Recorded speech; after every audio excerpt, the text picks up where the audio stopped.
mmekuwa na watu wenye bidii, juhudi, lakini kubwa mmekuwa wavumilivu sana. Hadi leo mnafanikiwa kuhitimu na kusherehekea mahafali hii ya 31. Mimi mwenyekiti nafuatilia sana wahitimu hawa, licha ya juhudi za wazazi ambao nawapongeza sana kuhakikisha wanawasaidia wamalize, lakini natambua miongoni mwao hawa wahitimu, mwenyekiti, wako waliojisomesha wenyewe. Nafahamu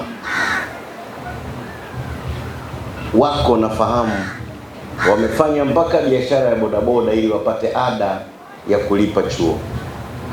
Wako wamefanya biashara ndogo ndogo mpaka wanahitimu leo. Unaweza kuona ni kwa kiasi gani huyu mtu alikuwa committed, alikuwa amependa kusoma, kwamba anapambana mtaani lakini anakuja kusoma, na leo hivi wanahitimu tena wakiwa wamefanya vizuri sana. Hongereni sana wahitimu. Nataka niwahakikishie kwamba jukumu mlionalo kwa mujibu wa masomo mliosoma ni jukumu kubwa sana. Tusaidieni kuhakikisha taarifa zinakuwa salama wakati wote. Tusaidieni kuhakikisha taarifa za nchi zinakuwa salama. Nyaraka katika kipindi hiki cha vita ya kiuchumi, nyaraka ni silaha. Ndugu mgeni rasmi, tuna kila sababu sana kuishukuru serikali yetu ambayo inaongozwa na mama yetu Daktari Samia Suluhu Hassan, Mheshimiwa Rais wetu. Tunashukuru kupitia ofisi ya Rais, tawala za mikoa na serikali za mitaa, yani TAMISEMI, tumekuwa tukipangiwa wanafunzi moja kwa moja wahitimu wa kidato cha 4 kujiunga na chuo chetu, na hii ilianza kuanzia mwaka wa masomo 2020-2021. Ndugu mgeni rasmi, kwa mwaka huu wa masomo 2025-2026 tumepangiwa wanachuo 180 kwa kozi ya ukutubi na usimamizi wa taarifa, na wanachuo 150 kwa kozi ya records and archives management, yani inaitwa record and utunzaji wa kumbukumbu. Lakini pia tunashukuru wadau mbalimbali ambao wamekuwa wakiendelea kushirikiana na chuo chetu. Kwa kituo chetu cha polisi wamekuwa karibu sana na sisi wakiendelea kuangalia usalama wa wanachuo wetu. Lakini pia tunashukuru ushirikiano uliopo katika jamii inayotuzunguka katika kata yetu ya Dunda na wilaya yetu ya Bagamoyo kwa ujumla. Hapa mjini wameendelea kushirikiana na sisi kwa kuweza kuwapokea vijana wetu na kuwaelekeza.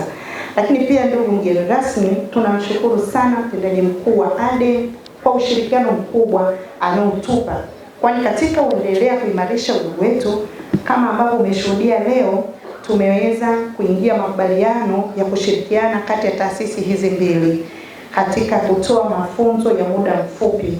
Hii ni hatua kubwa sana ya kuweza kupongezwa sana.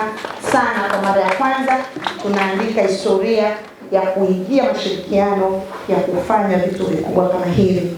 Lakini pia ndugu mgeni rasmi, kupitia jumuiya ya wahitimu wetu wa SLADS, tulianzisha jumuiya hii mwaka jana 2024 mwezi Novemba, ambapo katika uzinduzi wake kulikuwa kuna mambo kadhaa tuliyokubaliana nao. Mojawapo ni leo ambalo mgeni rasmi umelishuhudia, la kuweza kuleta vifaa vya kufundishia, vifaa vya kompyuta ambazo ni hizi laptop 11 tumeweza kuzipata.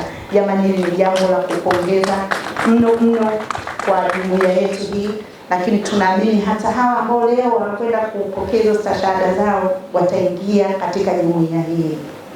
Ndugu mgeni rasmi, mbele yako leo ni wahitimu 135 wa stashahada. Kati yao wanaume ni 56 sawa na 41%, na wanawake ni 79 sawa na 50%.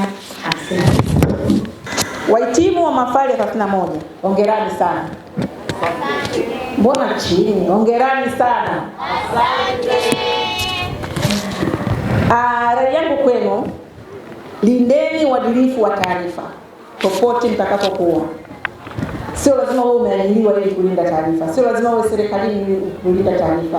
Hata taarifa ambazo unafikishiwa kwenye kiganja chako, ni kutumia utaalamu wako kuhakikisha kwamba taarifa hizo kama ni mbovu basi hazisambai zaidi, lakini kama ni nzuri basi kufuata taratibu zote za kuweza kuzifikisha kunakohusika. Lakini bobeeni katika fani ya TEHAMA, tunaelewa mmeiva, lakini tunaomba msiishie hapa, muendelee kujifunza zaidi. TEHAMA inakuwa kila siku, lakini pia mwe wabunifu mnaotoa masuluhisho. Ubunifu unaotoa masuluhisho. Unaweza kuwa mbunifu lakini ukaishia ubunifu huko tu katika kiganja chako, katika kichwa. Tunaomba kuangalia jamii kwa karibu. Ni nini kimetuzunguka katika jamii? Ni nini kinatakiwa wewe ufanye ili hilo tatizo liondoke? Kwa hiyo uwe mbunifu wa kutoa suluhisho. Lakini pia mheshimu taaluma kwa vitendo. Tungependa sana kuona products za SCLARS zinakuwa ni wa vitendo zaidi. Kumbukeni kwamba taaluma ya taarifa na kumbukumbu inasimama juu ya uaminifu. Msipoyasimamia maadili ya usiri, usahihi na uwajibikaji, mtaathiri si tu hadhi yenu binafsi bali pia uaminifu wa taasisi mtakazozitumikia. Mjenge sifa ya kuaminika, ndio mtaji mkubwa zaidi katika taaluma hii.